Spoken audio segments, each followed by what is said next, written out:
Miracle 10. A Dashing Rescue. It was Halloween Eve, and adolescents like me were out in numbers across the small and very safe Midwest community in which we lived. There was the traditional trick-or-treat process going on as my friends and I knocked on doors and collected sweets in volumes beyond reasonable measure and certainly beyond the health concerns of my mother and our family dentist. The night was overcast and dark.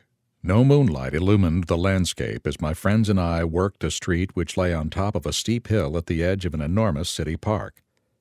The not-so-veiled threat to the residents was that the absence of a treat meant the possibility of a trick. In our case, the threat was typically having some message or image scrawled on their windows in soap. Naturally, when pursuing this trick phase, one desperately sought to remain anonymous. Identification and connection to parents was typically an unpleasant consequence. When an annoyed resident came out to check on the Halloween goings-on around his house, my friends and I scattered between the houses and into the park. I was running as fast as I could in the dark down the steep hill. While I knew the neighborhood and the park well, I had forgotten about a cut into the hill for a natural spring. The limestone wall which surrounded the spring's fountain was probably 15 feet high.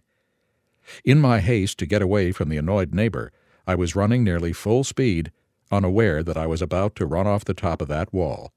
To do so would be sure injury or death on the limestone surface below.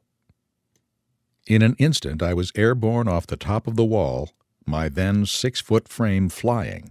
The next thing I knew, I was clinging to the top of the stone wall, facing in the opposite direction of my run. Stunned, I dropped unharmed to the surface below and stopped to try to figure out what had happened. I repeat, 1 nanosecond I was flying out over the top of the wall. The next nanosecond I was turned in the opposite direction, facing the wall and clinging to its top ledge. Physics didn't explain what happened. There was not sufficient time or energy to do a twist in midair and get repositioned atop the wall.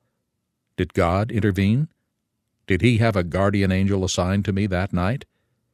With no better, more rational explanation, I'm willing to give him credit.